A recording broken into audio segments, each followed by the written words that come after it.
Hi, Heather. It's Claire.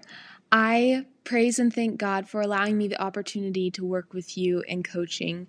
Although I'd never met you before our coaching calls, I already felt I knew and could trust you because you walked the road I'd been walking. You spoke from experience and were at a place beyond me in your journey that would allow you to speak wisdom, truth, and love from your experiences and the work the Lord had done in and through your life. You are a trustworthy, safe place to talk with openly, and I knew I could trust you with the things I've been so deeply ashamed of.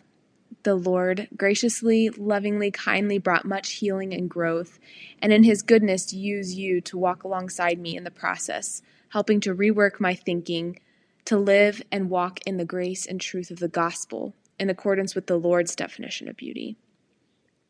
He used you mightily to bring about a deeper understanding of myself, my desperate need for the gospel, and a greater love and gratitude for the beautiful Savior, Jesus Christ. Although I'm not without struggle, I now have a lighter spirit filled with tremendous joy and freedom. I pray the Lord uses the time and coaching to help me reflect even more the light and beauty of the Lord. I pray He would continue using you to encourage, exhort, love, and speak truth into the lives of many others as you did for me. Thanks. Oh, Claire, thank you so much for that testimony. I loved the opportunity to work with you, and it is so encouraging for me to see how great you are doing now. So yay. Thanks for sharing that with everyone. If you're ready for some coaching, if you want to do one-on-one coaching with me, I am taking new clients now. So go to comparedo.me and look for the coaching tab. You can find out all the information there. You can set up a free 10-minute call just to see if coaching would be right for you. I would love the chance to work with you. So today is another one of my intuitive eating coaching calls.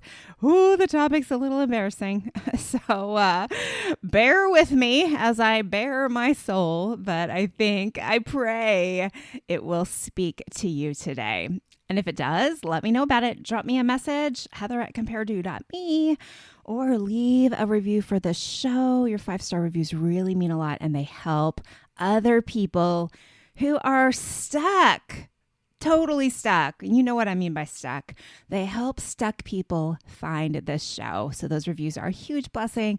Consider leaving one today. Okay, let's get to my intuitive eating coaching call with my coaches, Erin Todd and Charlie Castle.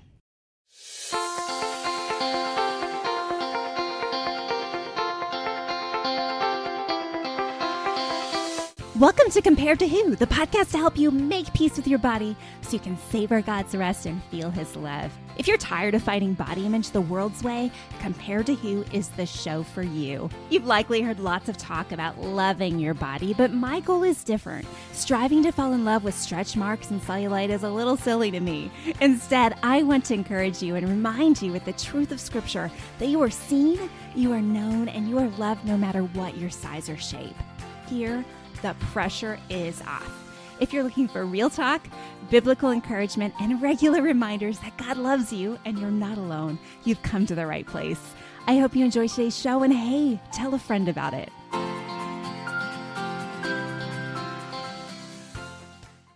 Hey there. Thanks for listening to the Compared to Who show. You are getting the opportunity to listen in on another one of my intuitive eating coaching calls where my friends and coaches, Charlie Castle, exercise physiologist and dietitian, and Erin Todd, attorney at law, but more than that, body image expert, writer, and thinker of all things anti-diet. Is that, I don't know, is that a good label for you, Erin? Oh, that works. Okay, but these are my wonderful coaches from the Intuitive Eating for Christian Women podcast. And today, we're just going to dig right in.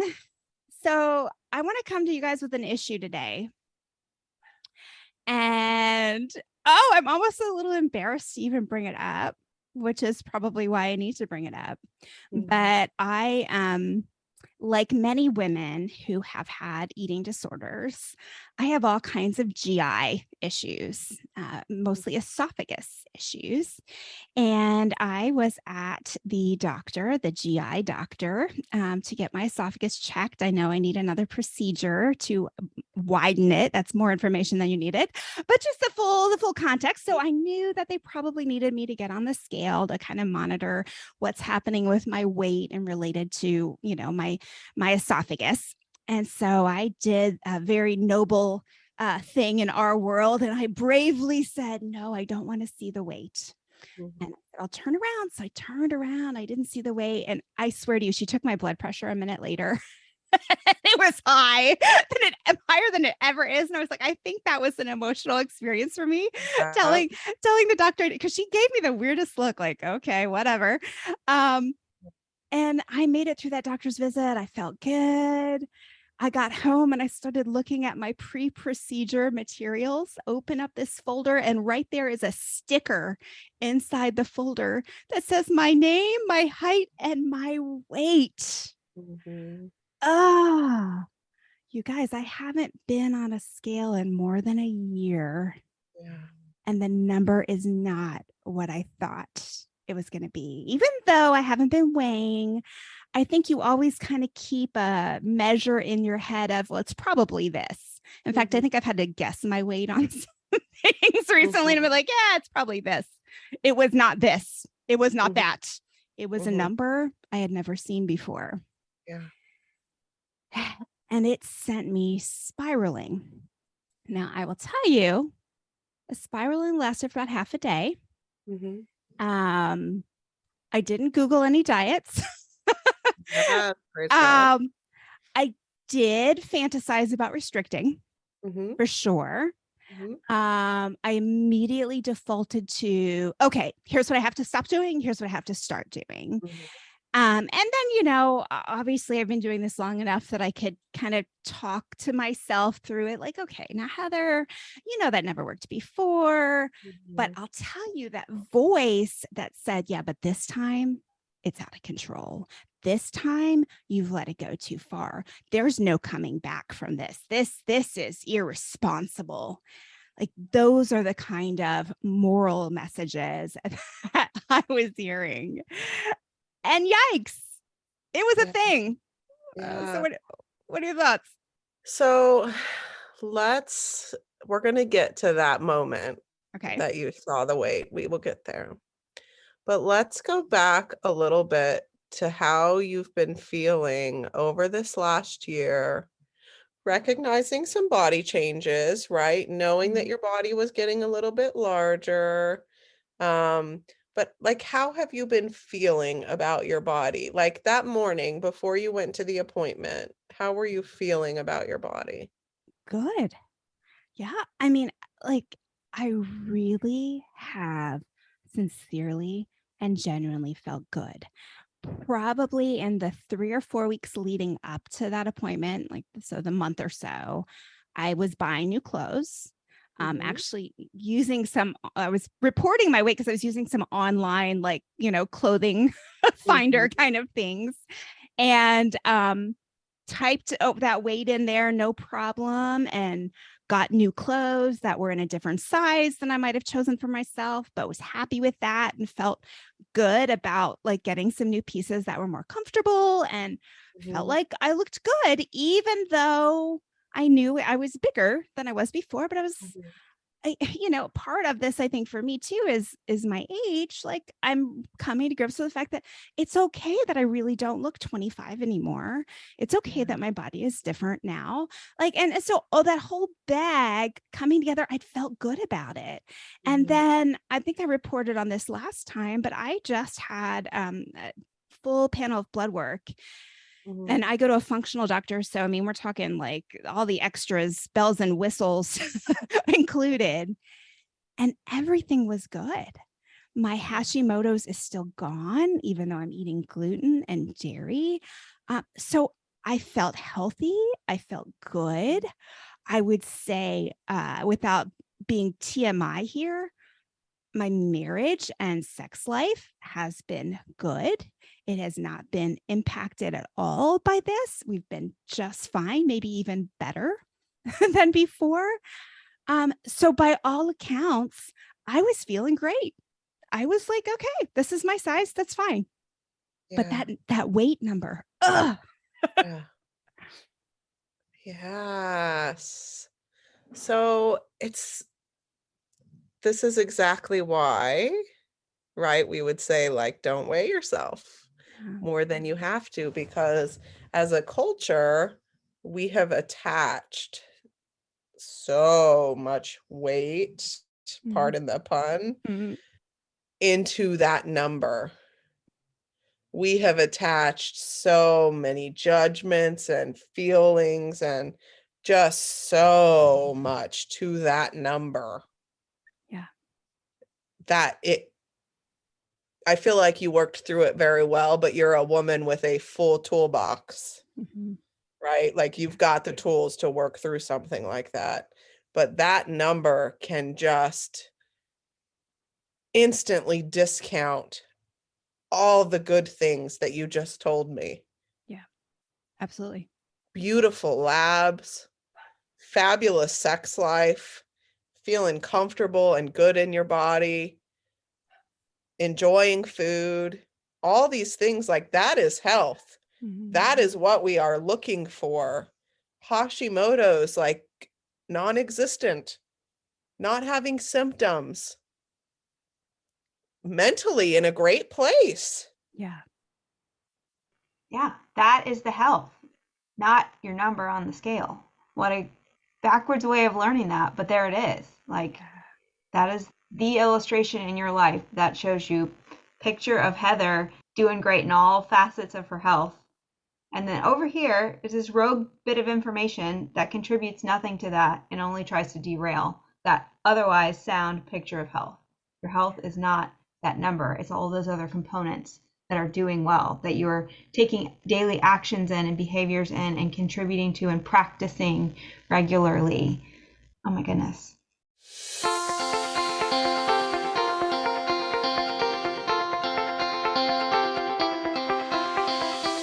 Hey, friend, are you tired of having to know where the restroom is every time you go out? Are back and hip tightness limiting your activities, or worse, waking you up at night? Did you know that if you are peeing more than 10 times a day or leaking pee for any reason, that isn't normal? This was news to me, my friends, because 1 in every 3 women are dealing with these issues and more. That's over 52 million women just in the United States that are suffering silently with these issues, thinking that they just have to live with this. Well, let me introduce you to my friends, Jen and Christina of Tighten Your Tinkler. You see, they know how overwhelming it can be to try and figure out how to deal with these personal and life-altering issues, because they've personally dealt with these things too. After doing 2.5 years of research and getting published in the Journal of Women's Health Physical Therapy, they have proven that you can heal utilizing a 10-minute-a-day routine. They're offering something special just for you. So head over to tightenyourtinkler.com and enter the code Heather in all caps, HEATHER, at checkout, and you can get $50 off their signature program. Listen, this is not Kegels. You can do all of this at home easily. It's actually kind of fun. It's not painful, and you don't have to insert anything anywhere. If you're not sure what this is all about, go over to tightenyourtinkler.com. They have a 5-minute root cause quiz, which can help you figure out what's going on with your body and start the journey to healing today. I hope you go check it out. It's tightenyourtinkler.com.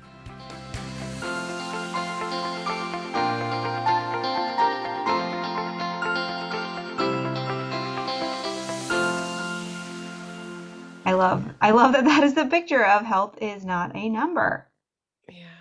especially not a scale number. And it's okay, jumping on the scale tells us how much gravitational pull the earth has on our body.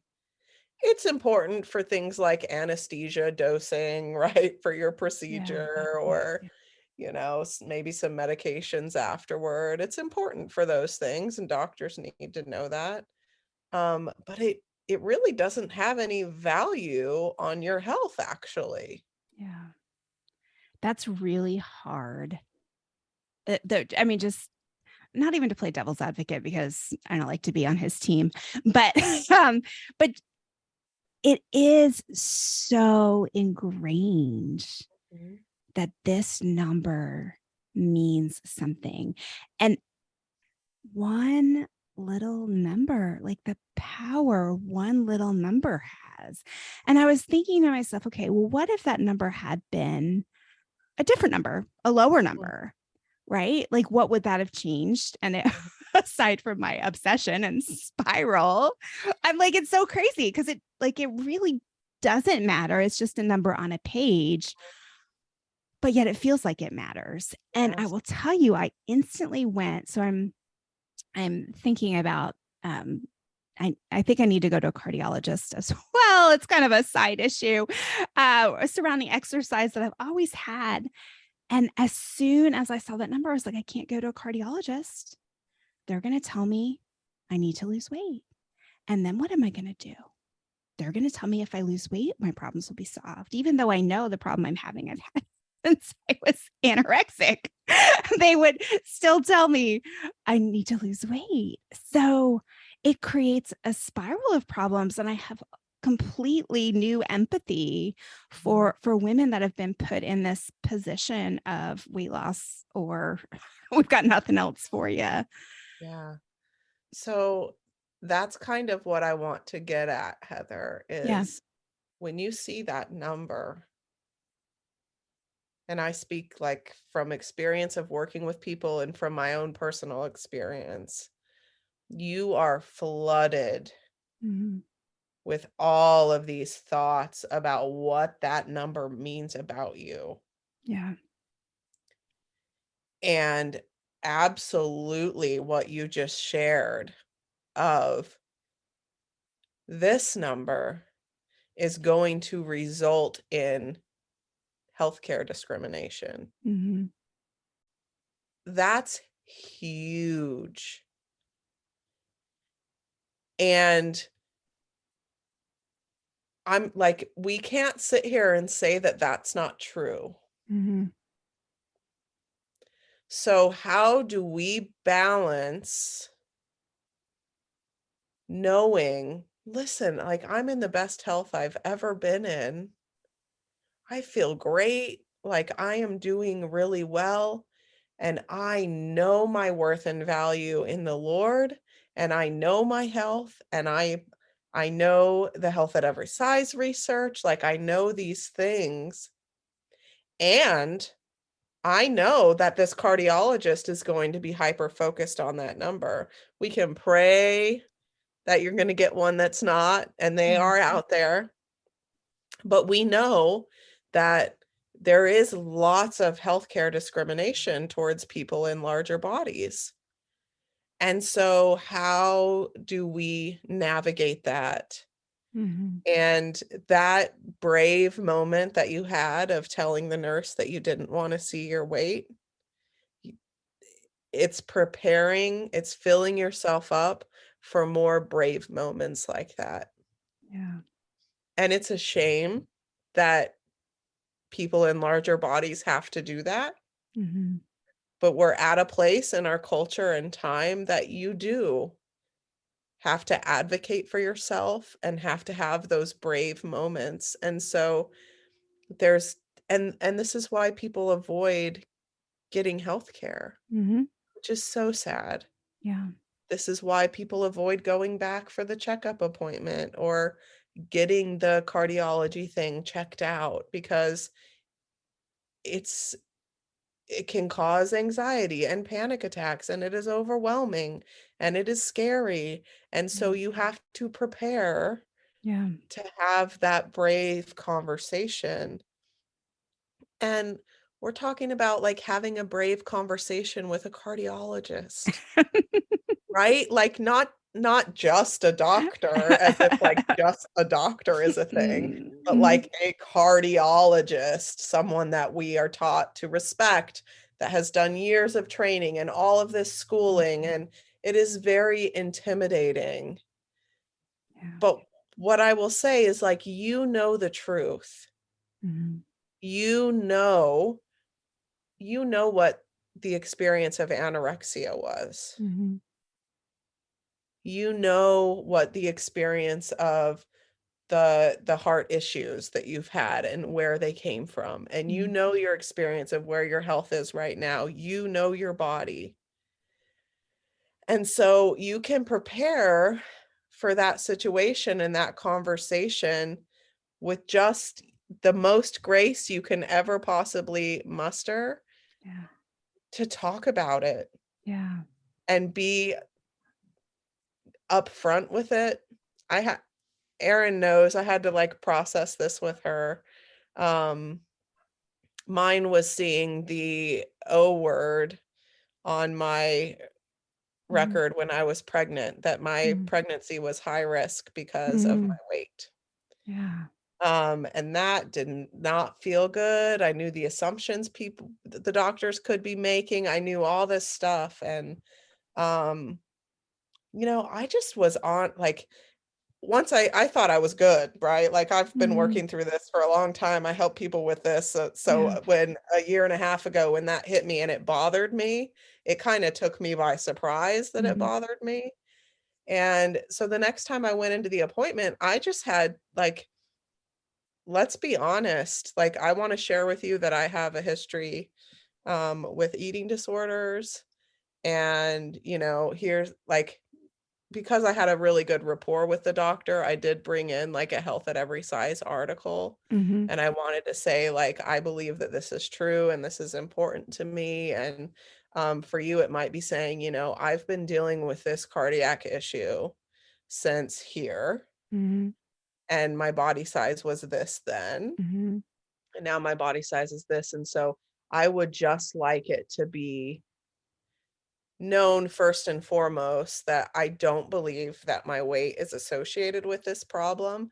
And I would really like us to focus on treating it the same way that you would treat somebody at a quote unquote normal weight. Yeah.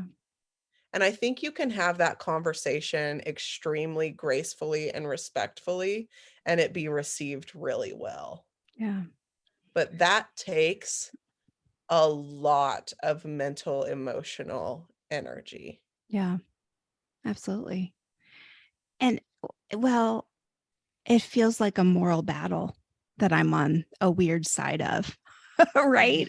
Like, I know I'm not on the wrong side, but it feels like I'm arguing the earth is flat, right? It's strange. And, for me, like, yes, the O word is scary. I'm also thinking back to middle school when I went to Weight Watchers meetings with mom, and what might have been early high school, because I think I was at my full height then, but my goal weight then, even though, I just really don't even have any idea how they come up with those metrics, right? But thinking of what? It's just so upsetting. I just can't stand it. Like, this poor girl with a goal weight in junior high when your body's supposed to be growing.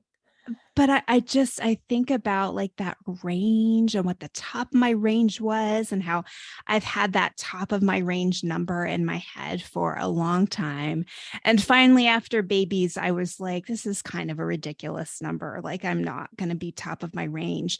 But not just going to doctors, in my mind, also thinking, boy, but if I ever went back to Weight Watchers, that's what they would tell me. Unless they've adjusted things, that's what they would tell me. And, that number, it's so strange how 3 digits can hold so much power. And I know someone is listening, because I know my listeners, someone's listening thinking, well, Heather, you shouldn't have stopped weighing. You that's how it got out of quote unquote out of control, right? And we've talked about control issues related to eating disorders and body image issues, right? It's like, that's how it got out of control. And I hear that argument in my head, like, oh, that is how it got out of control. Like, I did stop watching, but yet I know having control, quote unquote, control over that was a prison for me. That was not freedom. And so as I make the conscientious choice, do I want to have control over that? Or do I want to be able to walk free to do things with my life? I mean, you guys know I've been writing 2 books this summer. And as I just think about even like, oh, what could I have done different to make that number look different? It's like, well, no, I had to make a choice, right? Because body change, body transformation can become a full-time job, right? Like the amount of effort and energy I would have had to put in to make that number a different number, I honestly don't feel like it would be worth it. And then I have to ask myself the question, like, why? Like, what would that be worth? So there would be a different number on there. So maybe the anesthesiologist wouldn't think twice about it. I don't know. I don't think the anesthesiologist is going to think twice about it. I mean, I guess he could be like all judgy, like, oh, look, Fatty's here for her appointment. But I doubt that's going to be the case. I'm sure he sees people in all body sizes all day long, every day. He's probably gotten over that, right? So then it's like, well, whose opinion am I afraid of? I don't think it's God's. I don't think God's mad at me. For this weight. I feel like I've been stewarding my time well and doing the best I can to steward my body with the time I have. So then whose opinion am I afraid of? It's my own. Right? I mean, I don't know. I mean, I guess maybe there's the opinion of others, like, it's so funny because like I said, 3 weeks before this, I wasn't really worried about thinking other people thought I looked like I gained weight. But as soon as I heard that number, it's like, oh no, now everyone's going to see, like it's tattooed on my forehead or something. It's so strange, you guys. It is. So let's recognize some of the thoughts, Heather. Let's make a list. What do you think it says about you, that number? What do you think? What do you think other people might think? Yeah, so it's funny. I do this exercise with my clients called the ruler exercise, where they have to decide like how they size themselves up. And I feel like this is making me do my own ruler exercise. Yep. So for me, it is thin or fat, but then below that, it is, I think, about laziness or intelligence, right? It's either, oh, she's too lazy to do something to fix it.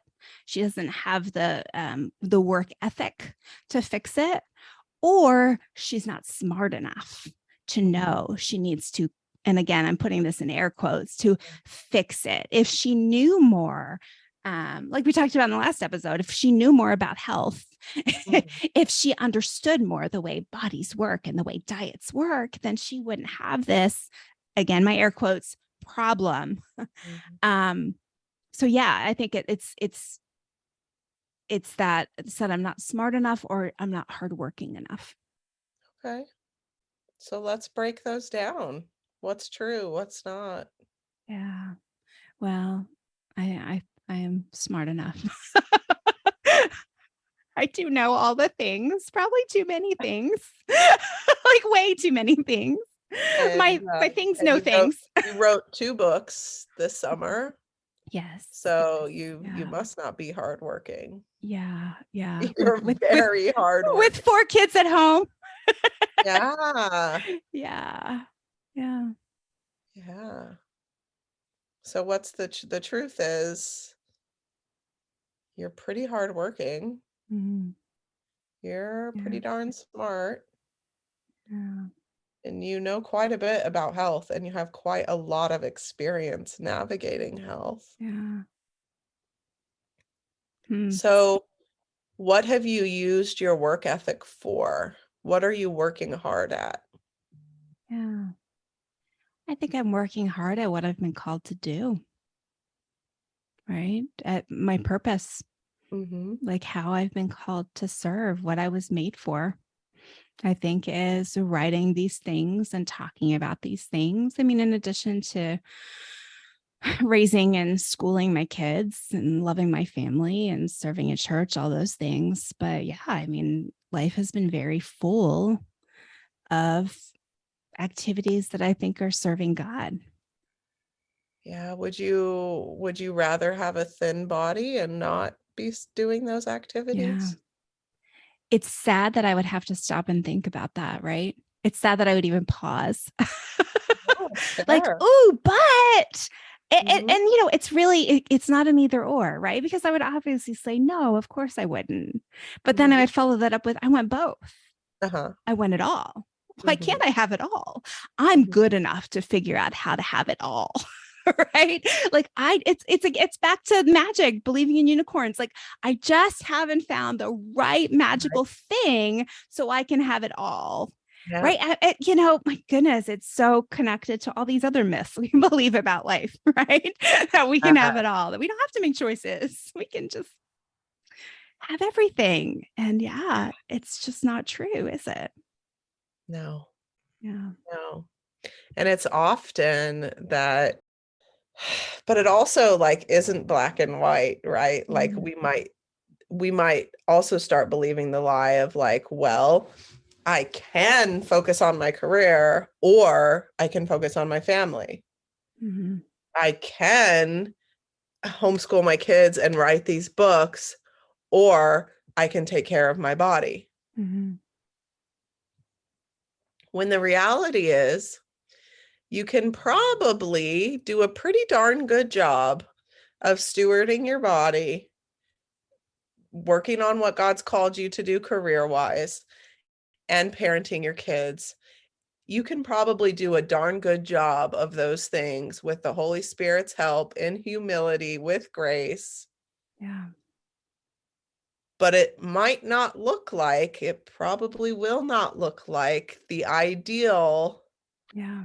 vision Yeah. that you have in your head or what society views, right, as the perfect body, etc. But we talked about how positive your health has been. Yeah. You have lots of evidence of being a really good steward of your body. Yeah. I mean, I work out 5 days a week, 6 most weeks. Um, but it's not the same workouts that I used to do, right? It's more walking and lifting. Um, but yeah, my chocolate issues aside, I really was thinking in the week or so before this appointment, I was thinking about how long it had been since I had had anything even close to a binge. Like Amazing. I had gotten some feedback from someone who listens to the show who said, I know I'm not your dietitian, but I think you need to eat more for breakfast. And I was like, Good. and so I was like, okay, well, I can take feedback. Yeah. So Heck yeah. I started eating more for breakfast and it was amazing. I was like, oh, huh, that really does help. That's kind of crazy. And so that helped me not have binges of any, and binge is such a subjective word, but of any sort. I really didn't feel like I was overdoing it.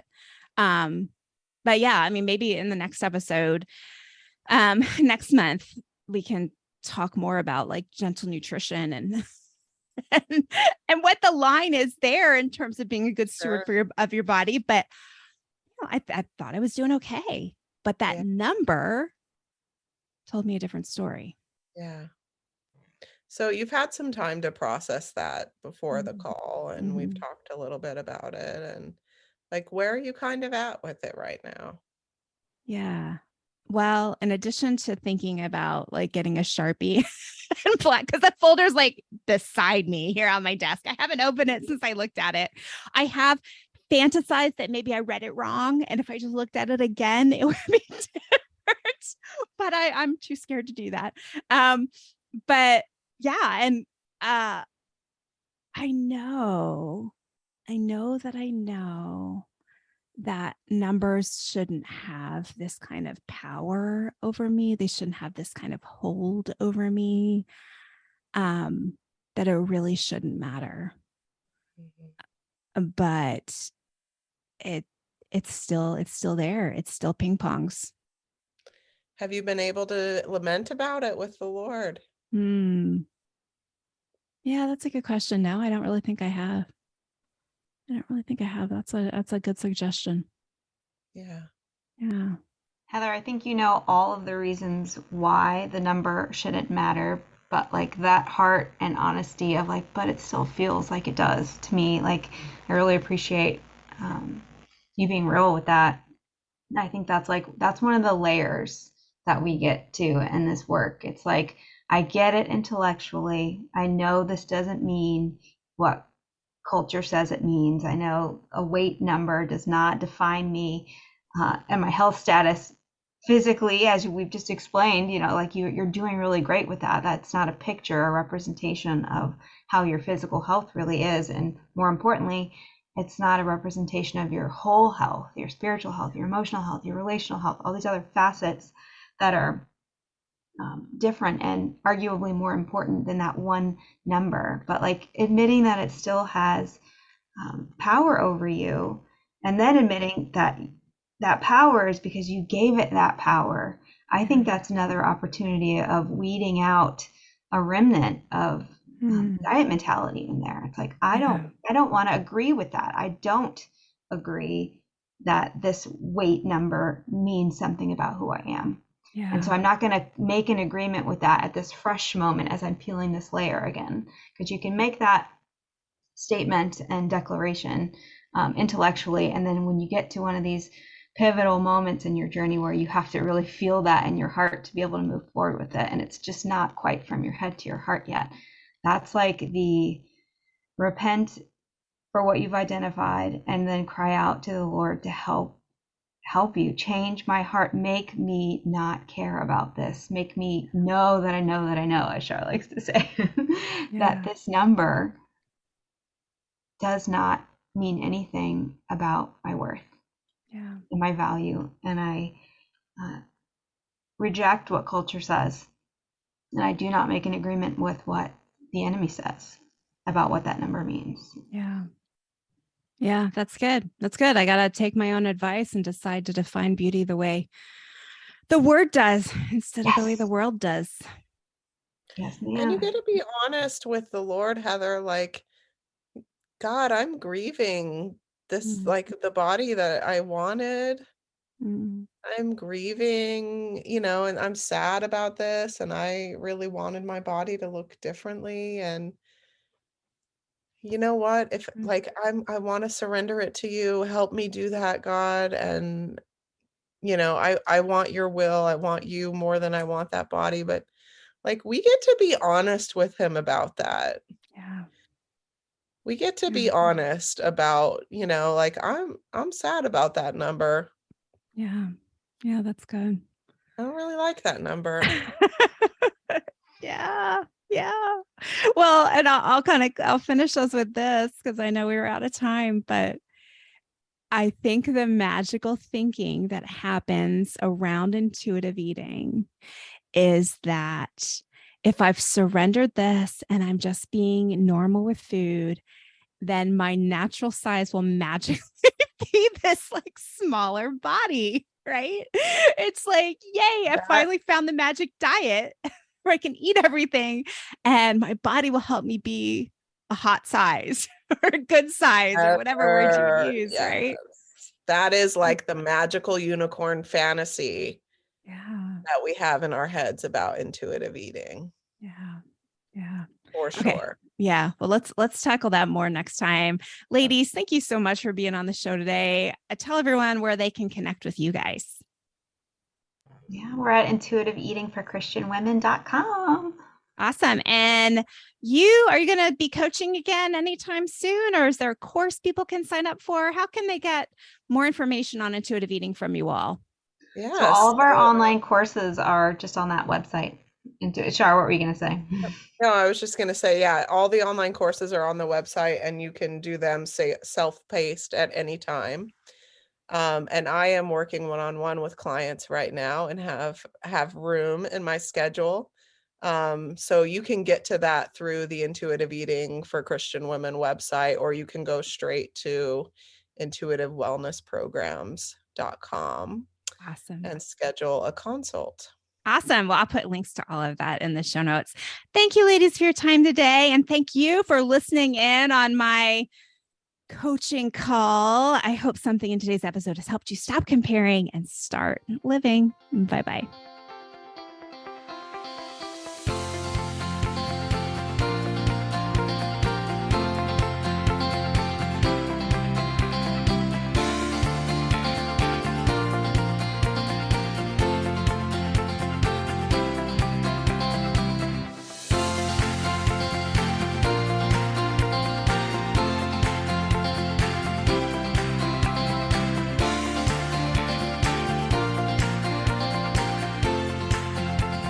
Oh, hey there. Before you go, if something from today's show blessed you, may I ask a huge favor? Leave a review on your favorite platform. Seeing your 5-star reviews is a huge encouragement to me. Not sure how to do it? You can go to comparetowho.me/podcast, scroll to the bottom, and you'll find all the information. And while you're at comparetowho.me, check out some of the more than 500 articles on there about body image, comparison, all the things you're thinking about. Plus, you can find out more about my books, or you can grab a time for a free 10-minute call to see if coaching is right for you. I'm so honored to be a part of your journey out of body image and comparison frustration, and I can't wait to hear how God is working to set you free. The Compared to podcast is excited to be part of the Edify Podcast Network. If you're looking for more great Christian podcast content, check out the Edify app wherever you get your apps.